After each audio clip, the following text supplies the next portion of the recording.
ஈரோடு மாவட்டம் பெருந்துறையில் சிறைக்கு அழைத்து செல்லப்பட்ட கைதி நள்ளிரவில் தப்பி ஓடியிருக்கிறார். சிறைக்கு அழைத்து செல்லப்பட்ட கைதி தப்பித்து ஓடியிருக்கிறார். அண்மை செய்தியாக பார்த்து வருகிறோம். கோவை மத்திய சிறை கைதி நரேஷ்குமாரை சேலம் நீதிமன்றத்தில் ஆஜர்படுத்திவிட்டு மீண்டும் கோவை அழைத்து சென்றபோது கைதி தப்பியதாக தகவல் வெளியாகியிருக்கிறது. தொடர்பான மேலும் விவரங்களை தருவதற்காக செய்தியாளர் மக்பூல் அகமது இணைப்பில் இருக்கிறார். வணக்கம் மக்பூல் அகமது. சிறைக்கு அழைத்து செல்லப்பட்ட கைதி தப்பியதாக தகவல் வெளியாகியிருக்கிறது. மேலும் விவரங்கள் என்ன? வணக்கம் சலோமி. சேலம் நீதிமன்றத்தில் ஆஜர்படுத்திவிட்டு கோவை மத்திய சிறைக்கு அழைத்து செல்லப்பட்ட கைதி பெருந்துறை அருகே போலீசாரை தள்ளிவிட்டு நள்ளிரவில் தப்பி ஓடிய சம்பவம் இந்த பகுதியில் பெரும் பரபரப்பை ஏற்படுத்தியிருக்கு. அதை முழு விவரமும் பார்க்கலாம். சேலம் அரிசிபாளையத்தை சேர்ந்த 30 வயதான நரேஷ்குமார் என்பவர் கொலை, மிரட்டல் உள்ளிட்ட பல்வேறு வழக்குகளில் கைது செய்யப்பட்டு கோவை மத்திய சிறையில் அடைக்கப்பட்டிருந்ததாக கூறப்படுகிறது. இந்நிலையில் நேற்று கோவை மத்திய சிறையிலிருந்து நரேஷ்குமார் போலீசார் சேலம் நீதிமன்றத்திற்கு அழைத்து வந்தனர். நீதிமன்றத்தில் ஆஜர்படுத்திய பின்னர் மீண்டும் போலீசார் பாதுகாப்புடன் அவரை கோவைக்கு அழைத்து சென்றனர். அப்போது கோவை சேலம் தேசிய நெடுஞ்சாலை பெருந்துறை அருகே உள்ள சுள்ளிபாளையம் பகுதியில் போலீசார் தேநீர் அருந்துவதற்காக வாகனத்தை நிறுத்தியதாக கூறப்படுகிறது. அந்த நேரத்தில் திடீரென போலீசாரை பலமாக கீழே தள்ளிவிட்டு நரேஷ்குமார் தப்பி ஓடியதாக தெரிகிறது.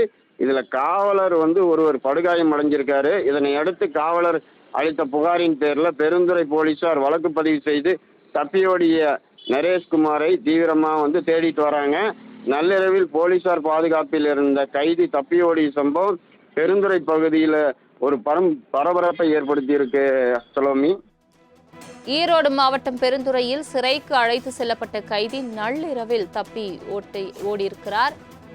சிறைக்கு அழைத்து செல்லப்பட்ட கைதி தப்பித்து ஓடியிருக்கிறார்.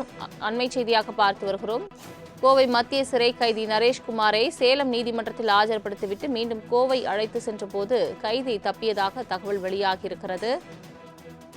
தொடர்பான மேலும் விவரங்களை தருவதற்காக செய்தியாளர் மக்பூல் அகமது இணைப்பில் இருக்கிறார். வணக்கம் மக்பூல் அகமது.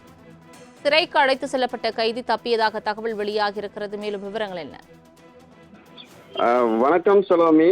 சேலம் நீதிமன்றத்தில் ஆஜர்படுத்திவிட்டு கோவை மத்திய சிறைக்கு அழைத்து செல்லப்பட்ட கைதி பெருந்துறை அருகே போலீசாரை தள்ளிவிட்டு நள்ளிரவில் தப்பி ஓடிய சம்பவம் இந்த பகுதியில் பெரும் பரபரப்பை ஏற்படுத்தியிருக்கு.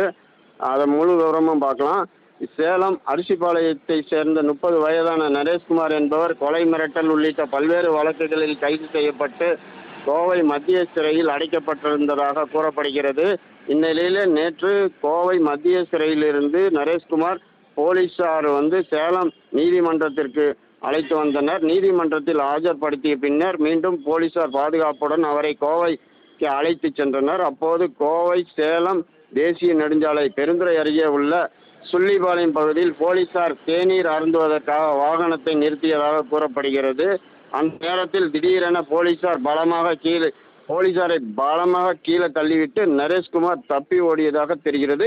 இதில் காவலர் ஒருவர் படுகாயம் அடைஞ்சிருக்காரு. இதனை அடுத்து காவலர் அளித்த புகாரின் பேரில் பெருந்துறை போலீசார் வழக்கு பதிவு செய்து தப்பியோடிய நரேஷ்குமாரை தீவிரமாக தேடிட்டு வராங்க. நள்ளிரவில் போலீசார் பாதுகாப்பில் இருந்த கைதி தப்பியோடிய சம்பவம் பெருந்துறை பகுதியில் ஒரு பரபரப்பை ஏற்படுத்தியிருக்கு சலோமி. தங்களின் முழு விவரங்களுக்கு நன்றி மக்பூல் அகமது.